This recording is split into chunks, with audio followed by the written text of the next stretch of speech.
नमः। बोलो बृहस्पति देव की जय, विष्णु भगवान की जय। भारतवर्ष में एक राजा राज्य करता था। वह बड़ा प्रतापी और दानी था। वह नित्य गरीबों ब्राह्मणों की सहायता करता था। यह बात उसकी रानी को अच्छी नहीं लगती थी।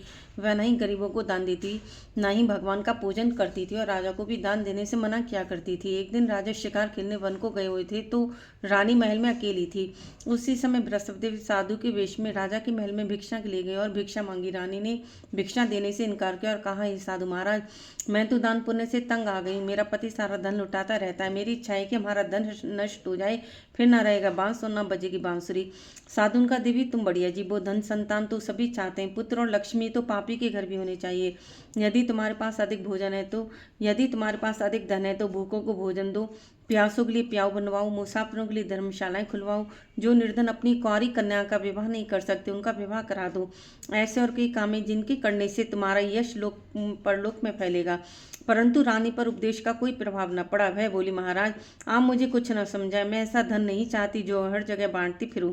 साधु ने उत्तर दिया, यदि तुम्हारी ऐसी इच्छा है तो तथास्तु। तुम ऐसा करना कि बृहस्पतिवार को घर लीपकर पीली मिट्टी से अपना सिर धोकर स्नान करना, भट्टी चढ़ाकर कपड़े धोना। ऐसा करने से आपका सारा धन नष्ट हो जाएगा। इतना कहकर वह साधु महाराज वहां से आलोप हो गए। जैसे वह साधु कह गया था, रानी ने वैसे ही किया। 6 बृहस्पतिवारी बीती थी कि उसका समस्त धन नष्ट हो गया और भोजन के लिए दोनों तरसने लगे, सांसारिक भोगों से दुखी रहने लगे। तब वह राजा रानी से कहने लगा कि तुम यहाँ पर रहो, मैं दूसरे देश में जाऊं, क्योंकि यहाँ पर मुझे सभी मनुष्य जानते हैं, इसलिए कोई कार्य भी नहीं कर सकता। देश चोरी परदेश भी बराबर है। ऐसा कहकर राजा परदेश चला गया। वहीं जंगल को जाता और लकड़ी काट कर लाता और शहर में बेचता। इस तरह जीवन व्यतीत करने लगा। एक दिन दुखी होकर जंगल में एक पेड़ के नीचे आसन जमाकर बैठ गया। वह अपनी दशा को याद करके व्याकुल होने लगा। बृहस्पतिवार का दिन था कि उसने देखा कि निर्जन वन में एक साधु प्रकट हुआ। वह साधु वेश में स्वयं बृहस्पति देवता थे। लकड़ारे के सामने आकर बोले, हे लकड़ारे, इस सुनसान जंगल में तू चिंतामग्न क्यों बैठा है? लकड़ारे ने दोनों हाथ जोड़कर प्रणाम किया और उत्तर दिया, महात्मा जी, आप सब कुछ जानते, मैं क्या कहूँ। यह कहकर रोने लगा और साधु का आत्मकथा सुनाई। महात्मा जी ने कहा, तुम्हारी स्त्री ने बृहस्पति के दिन वीर भगवान का निरादर किया है, जिसके कारण रुष्ट होकर तुम्हारी यह दशा कर दी। अब तुम चिंता को दूर करके मेरे कहने पर चलो तो तुम्हारे सब कष्ट दूर हो जाएंगे और भगवान पहले से अधिक संपत्ति देंगे। तुम बृहस्पति के दिन कथा क्या करो, 2 पैसे के चने मुनक्का मंगवाकर उसका प्रसाद बनाओ। शुद्ध जल से लोटे में शक्कर मिलाकर अमृत तैयार करो। कथा के पश्चात अपने सारे परिवार और सुनने वाले प्रेमियों में अमृत व प्रसाद बांटकर आप भी ग्रहण किया करो। ऐसा करने से भगवान तुम्हारी सब कामनाएं पूरी करेंगे। साधु के ऐसे वचन सुनकर लकड़ारा बोला, हे प्रभु, मुझे लकड़ी बेचकर इतना पैसा नहीं मिलता जिससे भोजन करने के उपरांत कुछ बचा सकूं। मैंने रात्रि में अपनी स्त्री को व्याकुल देखा है। मेरे पास कुछ भी नहीं जिससे उसकी खबर मंगा सकूं। साधु का ही लकड़ारे, तुम किसी बात की चिंता मत करो। बृहस्पति के दिन तुम रोजाना की तरह लकड़ियां लेकर शहर को जाओ। तुमको रोज से दुगना धन प्राप्त होगा, जिससे तुम भली भांत भोजन कर लोगे तथा बृहस्पति देव की पूजा का सामान भी आ जाएगा। इतना कहकर साधु अंतर ध्यान हो गए। धीरे धीरे समय व्यतीत होने पर फिर वही बृहस्पतिवार का दिन आया। सॉरी। लकड़हारा जंगल से लकड़ी काटकर किसी भी शहर में बेचने गया। उसे उस दिन और दिन से अधिक पैसा मिला। राजा ने चना गुड़ आदि लाकर गुरुवार का व्रत किया। उस दिन से उसके सभी क्लेश दूर हुए। परंतु जब दोबारा गुरुवार का दिन आया तो बृहस्पतिवार का व्रत करना भूल गया। इस कारण बृहस्पति भगवान नाराज हो गए। उस दिन से उस नगर के राजा ने विशाल यज्ञ का आयोजन किया तथा शहर में घोषणा करा दी कि कोई भी मनुष्य अपने घर में भोजन न बनावे, नाग जलावे। समस्त जनता मेरे यहाँ भोजन करने आवे। इस आज्ञा को जो न मानेगा उसके लिए फांसी की सजा दी जाएगी। इस तरह की घोषणा संपूर्ण नगर में करवा दी गई। राजा के अनुसार शहर के सभी लोग भोजन करने गए, लेकिन लकड़हारा कुछ देर से पहुंचा, इसलिए राजा उसको अपने साथ घर लेवा ले गए और ले जाकर भोजन करा रहे थे तो रानी की दृष्टि उस खूंटी पर पड़ी जिस पर उसका हार लटका हुआ था। वह वहां पर दिखाई न दिया। रानी ने निश्चय किया कि मेरा हार इस मनुष्य ने चुरा लिया है। उसी समय पुलिस को बुलाकर उसको जेल खाने में डलवा दिया। जब लकड़हारा जेल खाने में पड़ गया, बहुत दुखी होकर विचार करने लगा कि न जाने कौन से पूर्व जन्म के कर्म से मुझे यह दुख प्राप्त हुआ है, और उसी साधु को याद करने लगा जो कि जंगल में मिला था। उसी समय तत्काल बृहस्पति देव साधु के वेश में प्रकट उसकी दशा को देखकर कहने लगे, अरे मूर्ख, तूने बृहस्पति देव की कथा नहीं करी, इस कारण तुझे दुख प्राप्त हुआ है। अब चिंता मत कर। बृहस्पतिवार के दिन जेल खाने के दरवाजे पर 4 पैसे पड़े मिलेंगे, उनसे तू बृहस्पति देव की पूजा करना। तेरे सभी कष्ट दूर हो जाएंगे। बृहस्पति के रोज उसे 4 पैसे मिले। लकड़हारा ने कथा कही। उसी रात्रि को बृहस्पति देव ने उस नगर के राजा को स्वप्न में कहा, हे राजा, तुमने जिस आदमी को जेल खाने में बंद कर दिया वह निर्दोष है, वह राजा, उसे छोड़ देना। रानी का हार उसी खूंटी पर लटका, अगर तू ऐसा नहीं करेगा तो मैं तेरे राज्य को नष्ट कर दूंगा। इस तरह रात्रि के स्वप्न को देखकर राजा प्रातःकाल उठा और खूंटी पर हाथ देकर लकड़हारे को बुलाकर क्षमा मांगी तथा लकड़हारे को युग के सुंदर वस्त्र आभूषण देकर विदा किया तथा बृहस्पति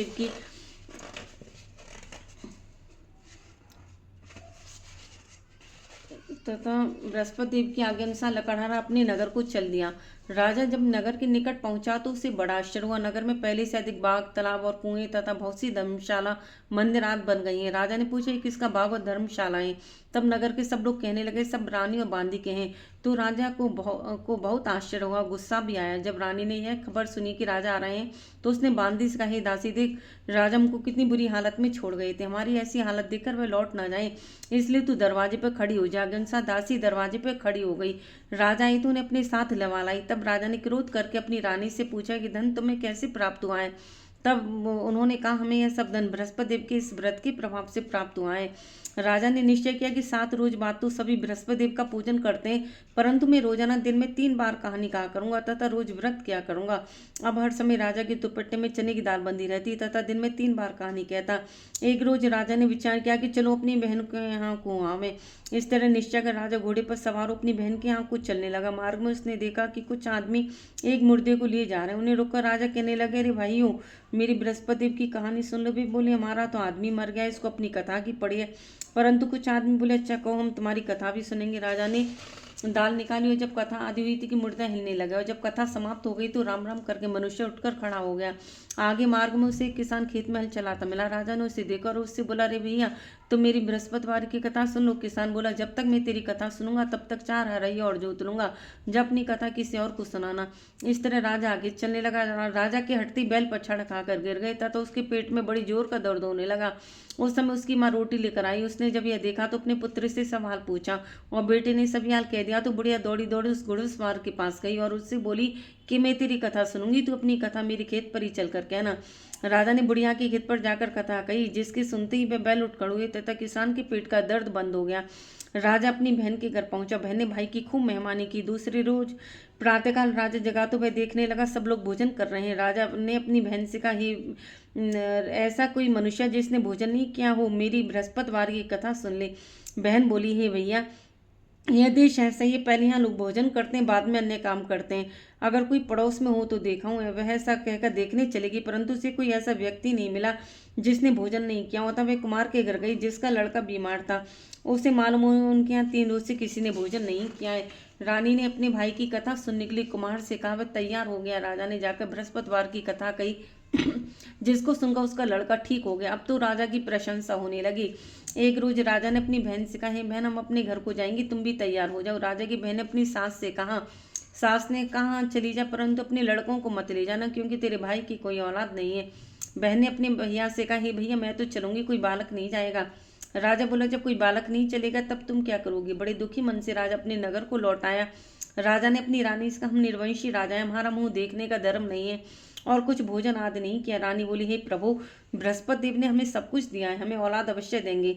उसी रात को बृहस्पति देव ने राजा से स्वप्न में कहा, हे राजा, उठ, सभी सोचे त्याग दे, तेरी रानी गर्भ से है। राजा की बात सुनकर बड़ी खुशी। 9वें महीने में उसके गर्भ से एक सुंदर पुत्र पैदा हुआ।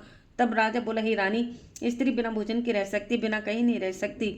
जब मेरी बहन आवे तुम मुझसे कुछ कहना मत। रानी ने सुनकर हाँ कर दिया। श्री ईश्वर नमस्तुभ्यं। जब राजा की बहन ने शुभ समाचार सुना तो वह बहुत खुशी हुई तथा बधाई लेकर अपने भाई के आई। तभी रानी ने कहा, घोड़ा चढ़कर तो नहीं आई, गधा चढ़ी आई। राजा की बहन बोली, भाभी, मैं इस प्रकार नहीं कहती तो तुम्हें औलाद कैसे मिलती? बृहस्पति वे ऐसी हैं जैसी जिसके मन में कामनाएं सभी को पूर्ण करते हैं। जो सद्भावना पूर्वक बृहस्पतिवार का व्रत करता है एवं कथा पढ़ता अथवा सुनता, दूसरों को सुनाता, बृहस्पति उसकी मनोकामना पूर्ण करते हैं। भगवान बृहस्पति उसकी सदैव रक्षा करते हैं। संसार में जो मनुष्य सद्भावना से भगवान जी का पूजन व्रत सच्चे हृदय से करते हैं तो उनकी सभी मनोकामनाएं पूर्ण करते हैं। जैसी सच्ची भावना से रानी और राजा ने उनकी कथा का गुणगान किया तो उनकी सभी इच्छाएं बृहस्पति देव जी ने पूर्ण की थी। इसलिए पूर्ण कथा सुनने के बाद प्रसाद लेकर जाना चाहिए। हृदय से उसका मनन करते हुए जयकारा बोलना चाहिए। बोलो बृहस्पति देव की जय, विष्णु भगवान की जय।